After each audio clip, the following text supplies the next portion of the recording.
Galera da Malheiros TV, todo mundo tá cansado de saber que o nosso exército não é dos mais fortes, né? Mas você sabia que mesmo sem muita força, a gente já se meteu numa guerra com a França? Hoje o nosso giro pelo mundo não vai longe. O conflito geopolítico foi aqui mesmo, em terras brasileiras. Ou melhor, nos nossos mares. Vai lá, Rafa! Solta a vinheta que hoje a Malheiros TV vai falar sobre a Guerra das Lagostas.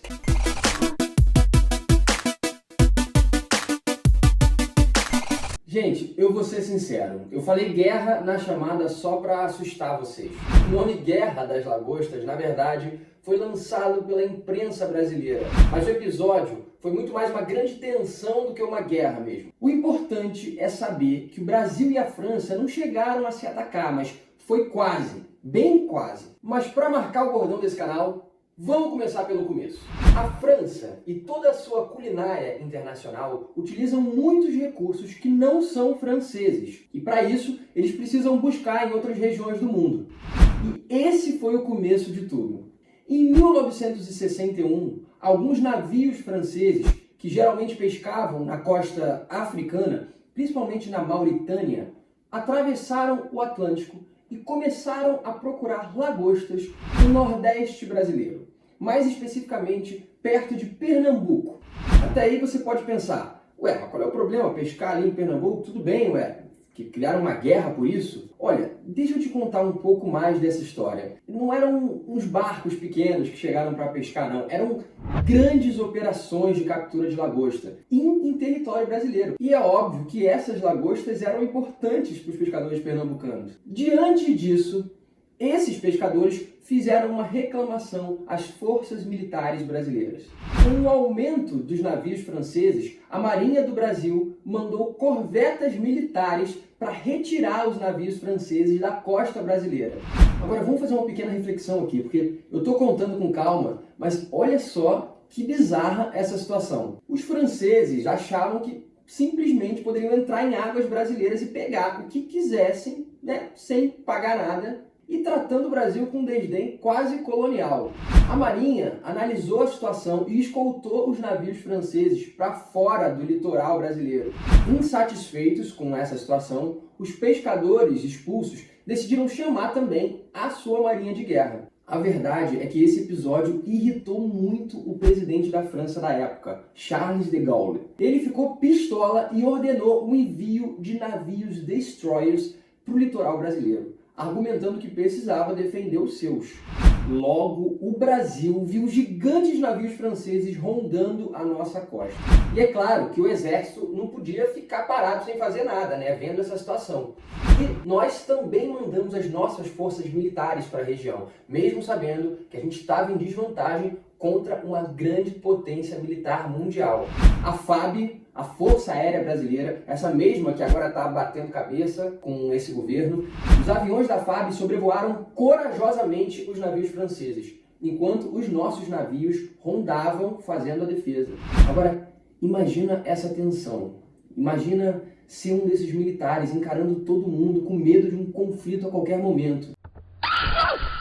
Seria o maior conflito latino desde a Guerra do Paraguai. E esse episódio trouxe desdobramentos muito além da pesca da lagosta. O presidente brasileiro, Jânio Quadros, ordenou que o governador do Amapá, Moura Cavalcante, se preparasse para invadir a Guiana Francesa e anexar o território ao Brasil. Olha que loucura! Vamos lembrar que esse território francês fica em cima do território brasileiro e seria uma forma de mostrar que nós não aceitaríamos calados o que estava acontecendo. Em meio a toda essa tensão, em 25 de agosto de 61, acontece a bizarra renúncia de Jânio Quadros, e o Brasil passa a ter que resolver problemas políticos internos, o que fez com que essa invasão à Guiana Francesa nunca acontecesse. Ainda bem, Mas as tensões continuaram. Na época, o chefe do exército brasileiro era o Castelo Branco, e mesmo com a mudança de governo, as tensões continuaram até 1963. No meio do caminho,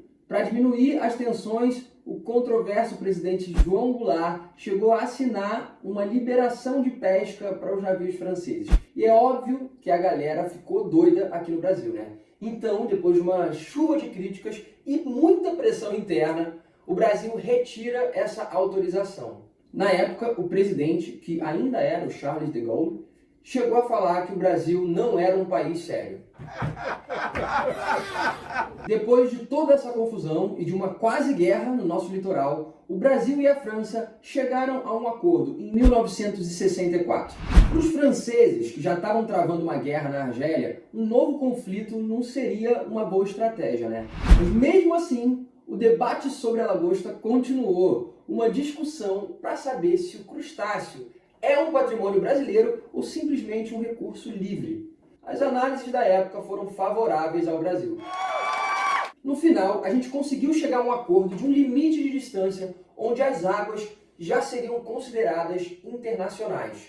Mas a picuinha científica continuou por muitos anos. Em 6 de julho de 1966, o Tribunal Administrativo de Rennes fez uma petição defendendo o direito francês.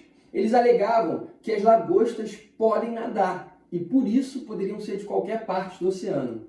Os cientistas brasileiros, por sua vez, alegaram em resposta que, assim como as ostras, as lagostas andam pelo fundo para se locomover e, por isso, mesmo embaixo da água, estariam em solo continental. Um bom argumento, né?